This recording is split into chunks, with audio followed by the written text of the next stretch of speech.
This a little spooky. I'm gonna be honest. This a little spooky. Where are you, big dog? Oh, it's happening. Here we go. All right, guys, the title is not a joke. This is a tier 0 mono Shurima deck. I just played this deck 13 times on ranked ladder and I won every single one of those games. Not clickbait, not YouTuber exaggeration. This is a deck I built 2 hours after the patch yesterday. That's right, it only took me 2 hours to break the meta. And I want to clarify, this is not a normal mono Shurima deck. And I'll explain a little bit about, after this, about the changes that have made to this deck. But I can tell you right now, I'm confident that this deck is not supposed to exist. The devs did not test this whatsoever because they literally did not think that anybody would build it exactly like this. This deck flips Sundisk on turn 6 in almost every game you play it. It's really, really disgusting. A little bit of background on where this deck came from. The big thing is that the patch yesterday basically allowed Azir to level up off of landmarks instead. And a lot of people have been messing around with mono Shurima since then. It's probably the most common deck on ladder after this expansion because it's a pretty big buff and mono Shurima is a solid deck. I can tell you right now, most people's builds of mono Shurima, and there's standard builds, and I'll go into like the card for card details about why certain cards are bad in this list and why I'm not running them. But I'll tell you right now, most people's mono Shurima builds are running cards like Golden Ambassador. We're not running that. Cards like Devout, we're not running that. Cards like Quicksand, Rite of the Arcane, Treasure Seeker, Desert Naturalist, we're not running any of those cards, and those versions are going to be noticeably weaker than this one. Those, I think, like normal mono Shurima, like those standard versions are going to be like high tier 2. Not bad at all. This is a legitimately tier 0 deck. And I hope you guys will stick around for the explanation because it's a hell of a deck build that we got this time. But if you want the deck code, it's in the pinned comment. Let's get into it. So how does this deck work? Why is it better than everyone else's? And why is this so ridiculous? Something that you need to understand about this build is that it is an all-in combo deck. And I don't know if you guys know this about me, but I'm kind of a combo degenerate. I love me some all-in combo deck. We cut out all the fat, we cut out all the kind of like mid-range value cards that weren't really helping our narrow win condition, and we put in predicts. We are running 3 Feral Prescients, we are running 3 Scrying Sands, and we are running, of course, 3 Aspiring Chronomancer. In addition to, of course, the 3 Ancient Preparations. So 12 total predicts. Quick math, huh? 12 total predicts, and basically what this means is we are always going to have our combo. That's why this deck will always be able to flip Sundisk on turn 7, although almost always it's turn 6. Sometimes it's a turn late. That depends a little bit on the player. But basically, when you're playing this deck and when you're thinking about it, it's an all-in combo deck where the only thing that matters is flipping Sundisk on turn 6, sometimes 7, and you will win the game if you do that, I promise. Basically, the idea is when you're thinking about stuff like the mulligan and thinking about how to play, just focus on that and nothing else. A big example is like, you don't really want to play Azir or a Xerath until you have the ability to level them or until they're safe, right? In a lot of matchups that you're basically playing them, you can play Azir like right before he's about to level, and then you level him up with like an attack, and you usually play Xerath after Xerath is already leveled, right? The reason this deck is so cancerous is because it's uninteractive. The opponent can't do anything to the buried Sundisk. They can't do anything to your champions because you just play them after they're leveled. They can't remove your threats. You can play them a little bit beforehand if you have the protection tools and mana like Ancient Hourglass or sometimes Rite of Negation. But for the most part, this is an uninteractive, all-in combo deck that will blow the game out when you flip Sundisk on turn 6. This card was not designed to be flipped on turn 6, not nearly this reliably. When you can have this card flipped on turn 6, you have, for some reason, a level 3 Xerath that's 5/9 that will just fist the opponent's board over and over again. That will just close out a ridiculous amount of games. And of course, you've got the Emperor's deck and you've got a free draw as well. There's just way too much stuff this deck is doing if you get it in on that pace. So right before we get into the games where you guys can see this deck in full glory, I want to talk about how you have to play out the game for this deck. Now, normally this is where I would talk about mulligans, right? People are always asking for mulligan tips. And the reality of the situation, mulligans in Runeterra aren't really easy. You shouldn't really rely on a sheet telling you you what to mulligan. You got to kind of think about, you know, plan out the first 4 turns in your head, think about what the opponent's running, think about what you want, and mulligan based on that, right? The mulligan is the most complicated step in the game.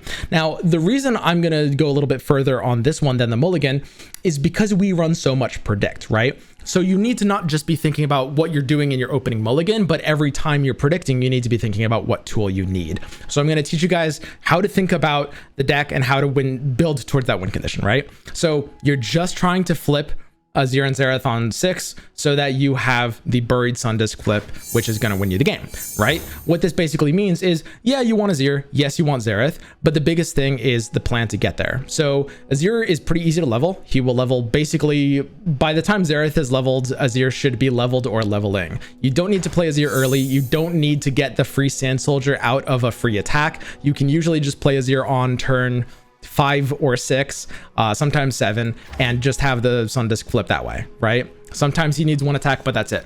Xerath is a little bit trickier. And so when you're thinking about the mulligan and when you're thinking about all these predicts, you have to have a plan for how you're going to get these 4 triggers to level your Xerath, right? So that's going to be the one thing you're going to be thinking about, right? So in your hand, you're going to want to be looking for cards like Unraveled Earth, cards like Preservarium, right, are the big ones, and cards like Ancient Preparation. These are kind of like your key cards because they're giving you landmarks that also give you more access to your deck in the form of draw in the first 2 and predict in Ancient Preparations, which is effectively draw in this deck, right? Because we're looking for a narrow range of combo pieces. So these are kind of like the 3 most important power cards, as well as I would say Rock Hopper too, just because the Roiling Sands is really good for Rock Hopper. So you pretty much want to keep those 4 cards in your opening hand, generally speaking. Ancient Preparations, Preservarium, mostly Rock Hopper, and Unraveled Earth, because leveling Xerath is kind of like the bottleneck of this process, and you want to make sure that you have those 4 landmark deaths that will level Xerath. We're not main decking Rite of the Arcane. I was experimenting with like 1 Rite of the Arcane, it's okay, but the landmarks all trigger themselves when they die anyway, right? So those are going to be 4 important things. When you're looking at predicts, you know, if you have a hand where you have like 1 Preservarium and not other landmarks, when you predict, you should look very, very keenly for the Unraveled Earths and for the Ancient Preparation, stuff like that, because you just want more of those effects, because even if you don't have Xerath in hand yet, you're going to need Xerath to be at 4, right? So just try to work towards those 4 Xerath charges and try to build a plan towards your opponent's strategy. If you're playing against something that might have landmark removal, like Mono Shurima sometimes runs Desert Naturalist, Scorched Earth, and Noxus, Soothsayer is your answer. The opponent is not able to remove the landmark if you slam a Soothsayer on it first. This is truly disgusting. They can't take off the spell shield because you can't target a landmark without trying to destroy the landmark, right? So the spell shield basically means they have to have like 2 Scorched Earths or 2 landmark removal if they want to even have a chance of killing the Sundisk, right? Here's the kicker.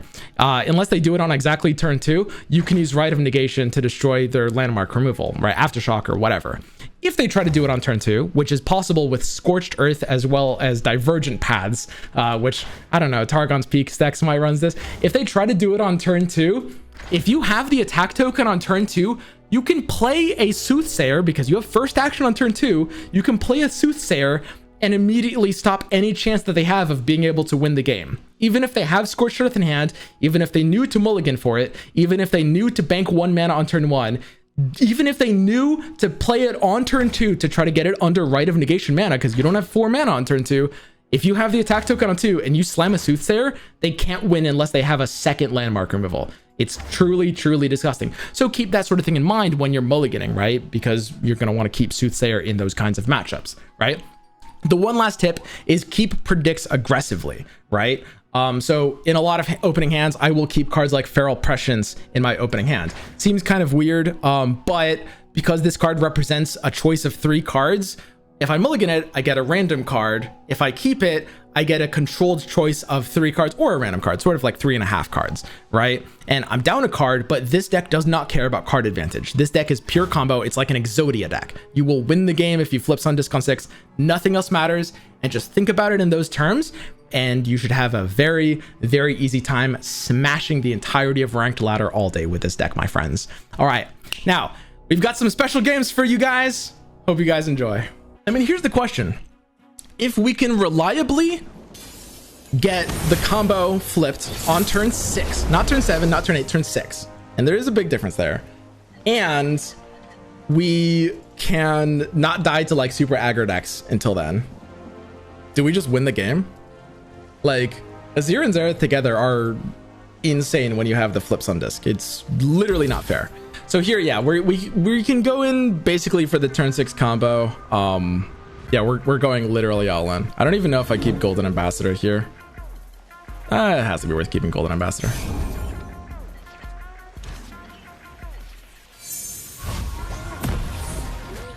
I mean, we have... Our odds of drawing our combo are going to be higher than his, and we've got Soothsayer, so it doesn't even matter if he has Naturalist. I think you're actually supposed to use Feral Prescience early, honestly, right? Because if I draw like an Ancient Prep, I would want to play it here. Preservarium is great. Absolutely amazing.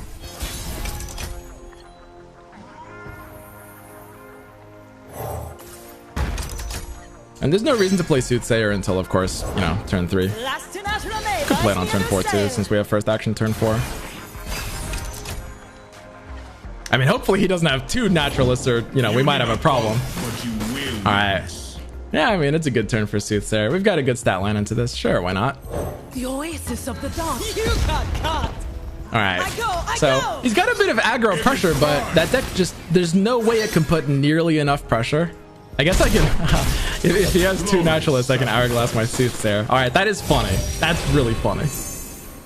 Alright, we haven't found Xerath yet, but I mean, we're kind of chilling. If we're really truly maximizing our odds of ever hitting Xerath, then Chronomancer is actually better than skipping here. And we actually don't... But we're not playing Chronomancer next turn. No, we need more landmarks faster.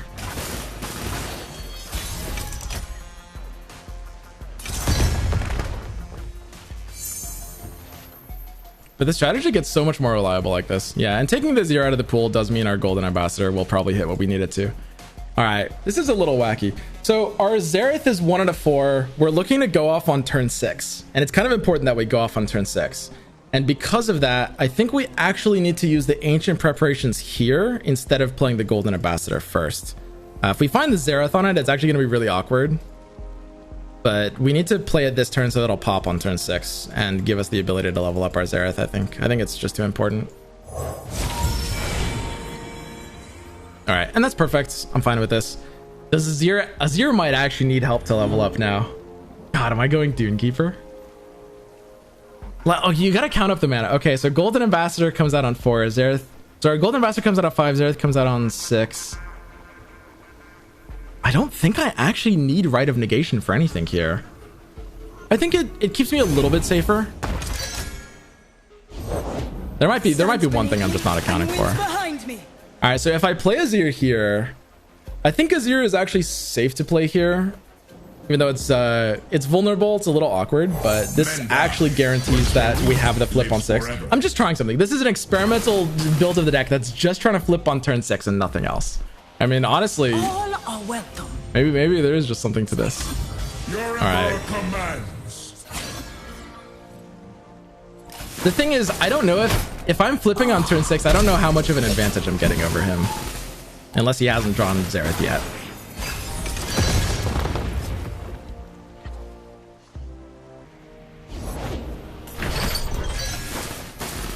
All right.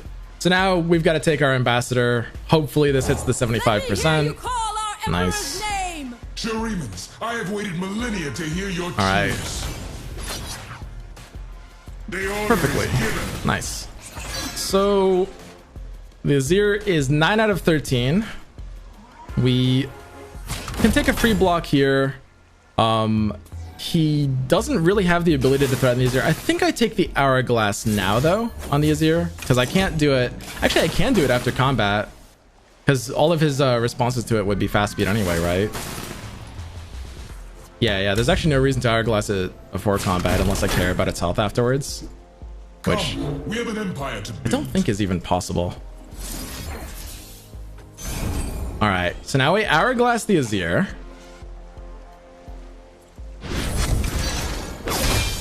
In Shurima's name. And now the Hourglass ends. The Ancient Preparations that we planned 2 turns in advance on turn 4 ends. Xerath gets to 4 out of 4 as Azir gets to 13 out of 13. And it's a movie. Holy shit. This version is a lot more big brain. You have to like plan out a lot. All right. Shurima is sand and sky. This is dude, the turbo flip. This a little spooky. I'm gonna be honest. This a little spooky.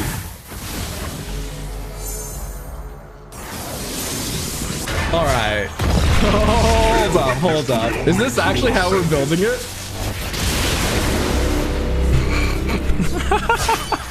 Witness glory eternal. Wait a second. Dude, Mono Stream was so great.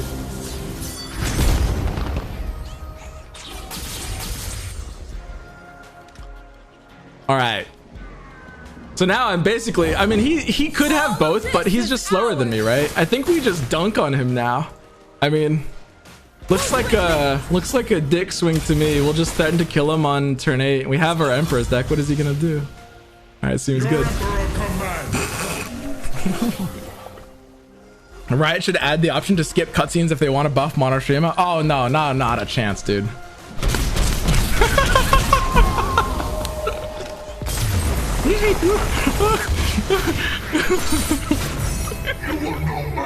Wait a second. Hang on.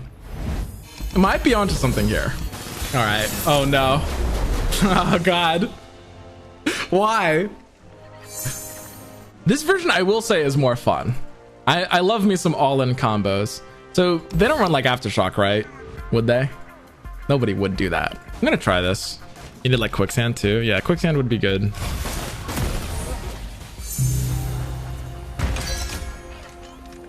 Oh, hey Quicksand, what's up?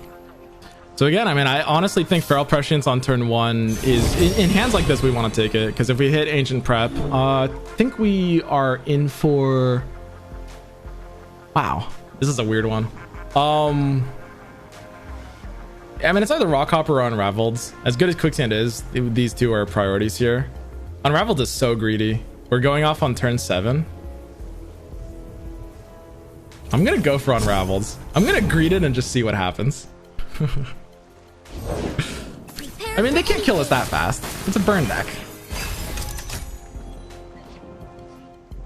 Armed and ready. More mushrooms.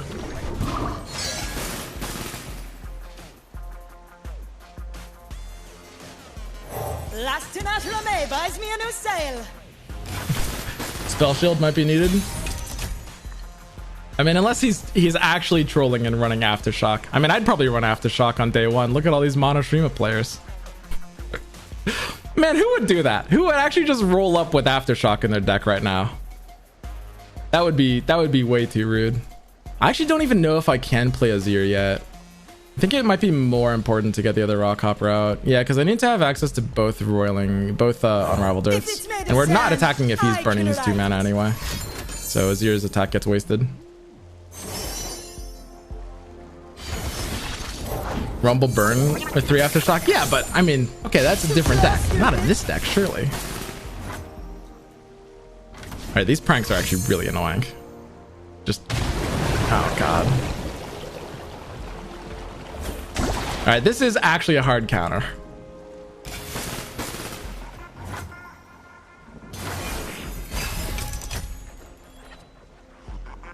They'll never know what hit them.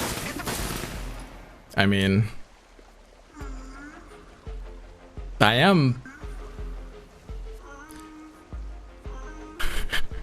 Dude, am I actually so scared of this Teemo hitting me once that quicksanding that is proper? It slows down my plays so much to quicksand. That's 5 fucking mana? Nah, I can't possibly mind, can I? There's literally no way. No shot. Don't slow go turbo. I agree, dude. Don't slow go turbo. Hard agree. Let's go, dude. All right, 3 more Roiling Sands. That's the entire deck. We're turboing. Oh yeah, draw me, dude. Ow.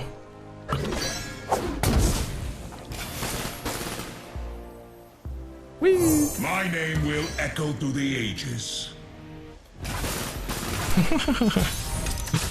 All All right, this is great. And we have a decent open attack here. I'm pretty happy with this open attack, sure. Yeah, we're getting some progress and stuff. Some progress on his Nexus too.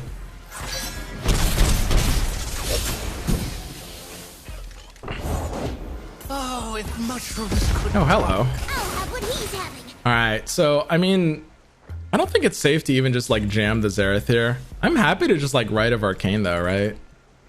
What if I didn't troll? Does that deck? Yeah, no, it's not actually totally not safe to play Xerath. That just wouldn't be safe at all. Yeah, I mean, if he's burning mana, I have to be happy. I actually don't even need my mana, I think. Like, my champions are already leveling up on my next attack. Whereas if he taps to like 3, then my Xerath becomes safe to play. Success is planting your mushrooms right. They grow up so fast. All right, he tapped to 3. My Xerath is now safe to play. Nice. Oh, so that was a good pass. Sweet. The next turn we were gonna have 6+1, so that is enough for Quicksand Hourglass if we need to threaten that. Or I could just kill that Teemo now. Or I could just Quicksand Hourglass it later. Nothing will stand in my way. Whee! Yeah, he's down to 3, so, you know, no longer able to kill the Xerath. Swiftly. All right. And, yeah, I'm no longer about to let that hit me. But what if I did let it hit me?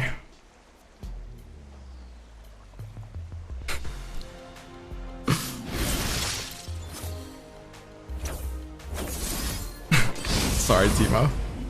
We're not doing that. He just died of Karina? Yeah, no, we can't let that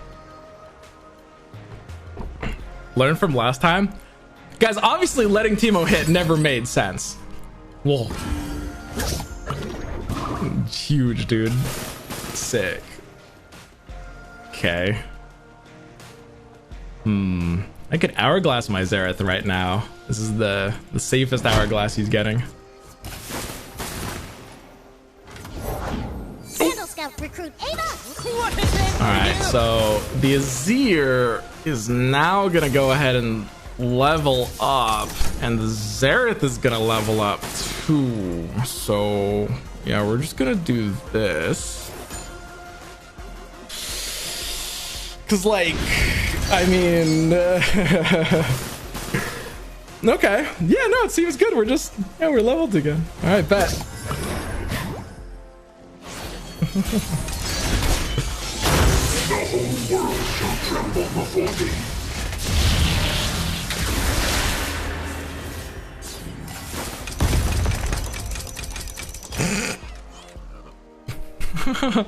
Okay, this turbo version is kind of silly. All right, so I can take a level on an open attack now.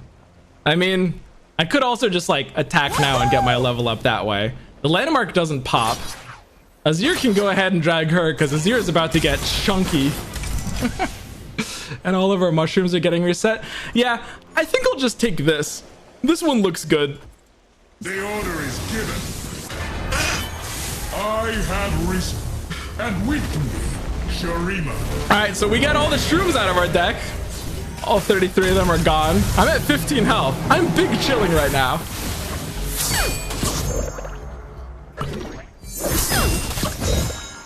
Okay, I'm at 9 health and all the shrooms out of my deck. Yeah, that's fine. I'm small chilling right now. I'm basically not chilling right now. Power to shape the world at my fingertips. Why has the Emperor got such a small deck? Like, dude, this is actually a little spooky. Okay, the fact that the Emperor's deck is so small, it's 14 cards, and half of it is just draw cards. Like, if he replants more mushrooms, I do end up a little awkward. It is kind of funny that his Teemo literally dies on my open attack, though. I've always been a fun guy. I mean, yeah, good luck. 3 puff caps. Yeah, we never regret these. I don't know, man. Yeah, I actually, it's crazy. Xerath actually does just end the game so fast. I actually could have had the Azir flipped before and this game would have been over. That's so insane. Yeah, I mean, I guess I'll just kill that, right? Sure. I mean, why let that exist? Art of Arcane is lethal. Wait. How do I am I stupid? How do I kill the unit before that? Rock Hopper first. You Rock Hopper. Yeah, Rock Hopper first should do it, right? Last in May buys me a new sail.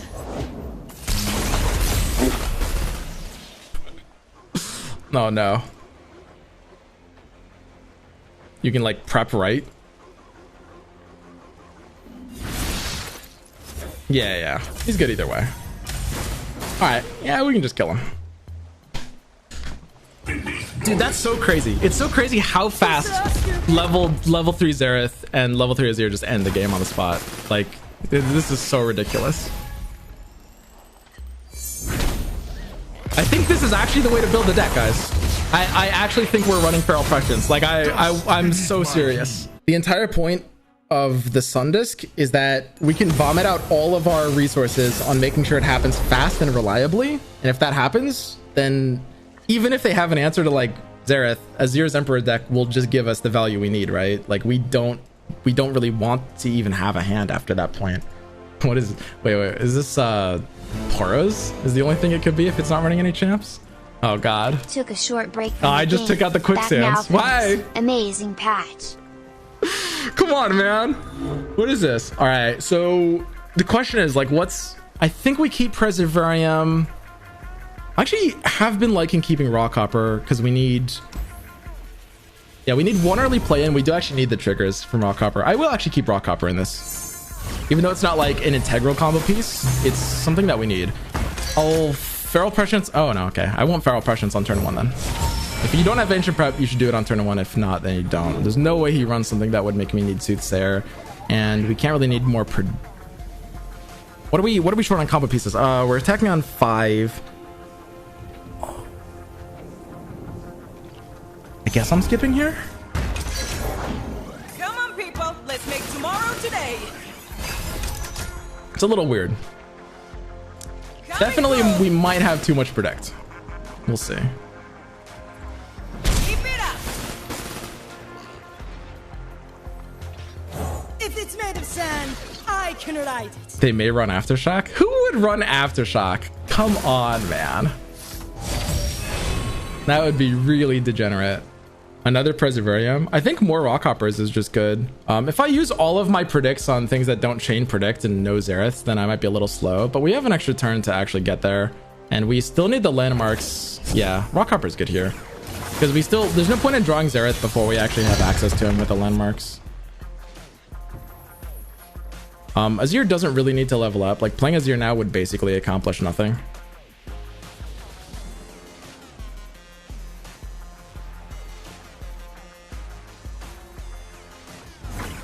I'll let him make one play first. We have mana advantage. The sun rock got me good.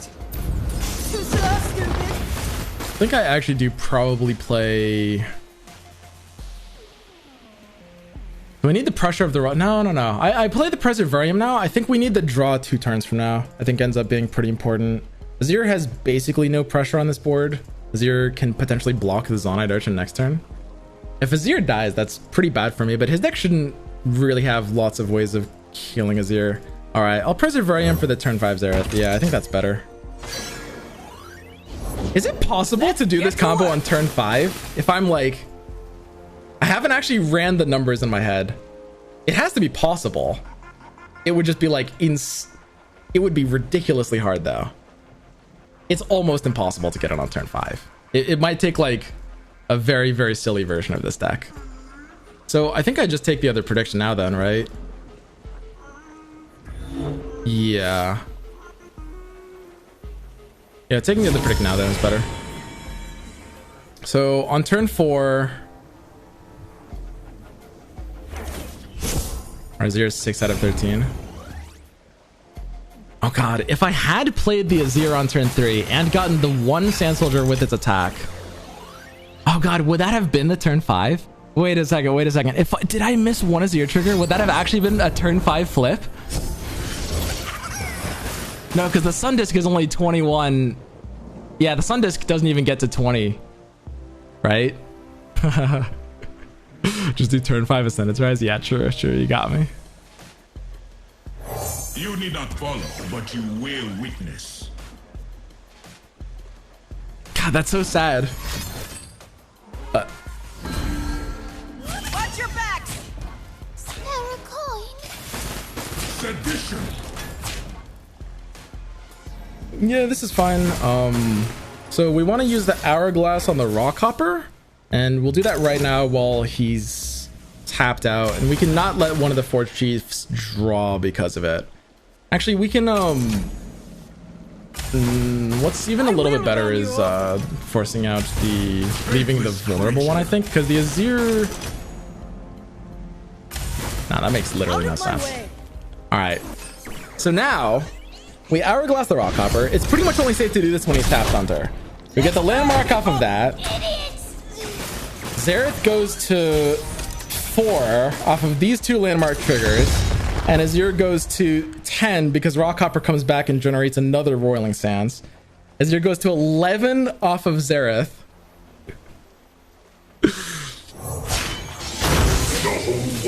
We almost had it on turn 5. If we had like imagined possibilities. It's so sad that we're just one off. If we had imagined possibilities, dude. If only. They're out there. You got caught! Get out! If only. I still unfortunately do need to keep Azir alive, so we can't really just drag Azir into that sentry. But I mean, luckily we don't really have elusive blockers anyway, so. Yeah, and we want to be able to one action flip Azir, but we have that anyway with rock hopper, so we can always just pass here.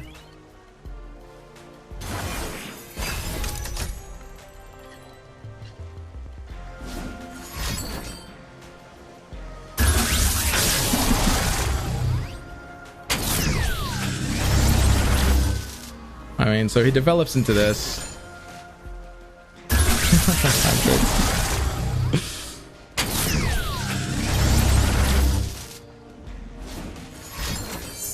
Oh. We're snacksing. I mean, how much could he even have off of this? I mean, all right, that's cute. That's almost lethal. Sun's beneath Well, me, and wind. I have risen. GG. And with me, Shurima. This is so dumb, dude. This deck got scarily consistent over, like, as we've been building this out today. If you play it like this and build it like this, like, he can't kill us fast enough. He literally can't, like, he's an elusive aggro deck, and he actually can't kill us fast enough. And he's attacking on evens too, which gives him the maximum odds.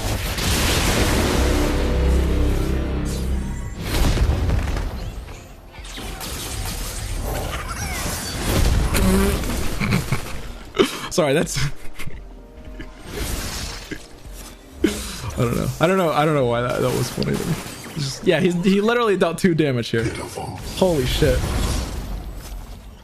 It just never gets old. Yeah, let's predict. If I get I want, dude, if there's a game to get the Nasus and the Renekton, I'm going for it.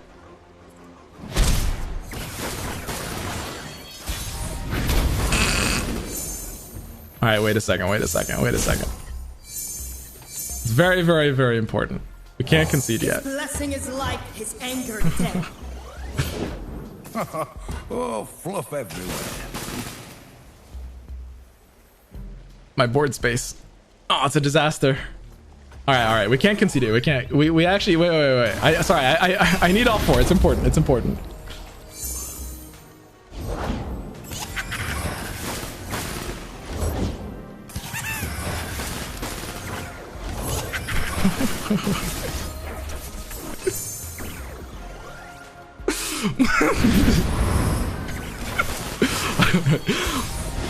Wait.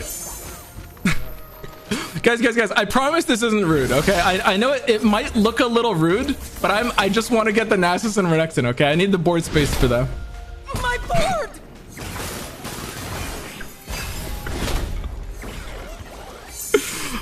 Oh, come on. I'm on the verge. Oh, he's giving us the board space. Oh, what a bro. What science without a little risk? Oh dear. It's always the last card. Yeah, guys, I predicted it. Shuffled my deck.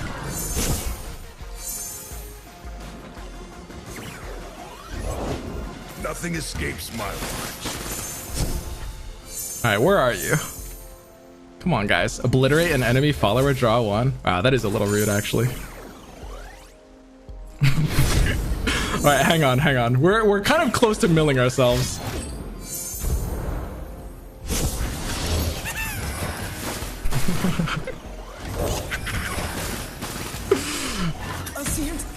Come on, where are you, big dog? Oh, it's happening.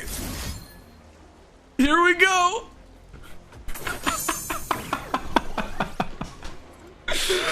All right. Here we go. It's all 4 of them, dude.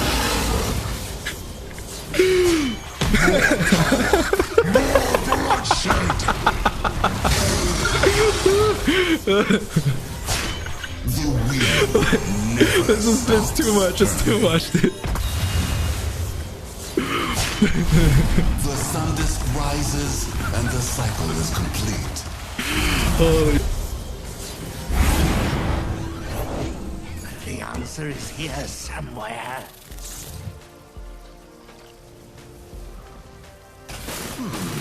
All right, GG, dude. To glory! The order is given. Stay away from that switch.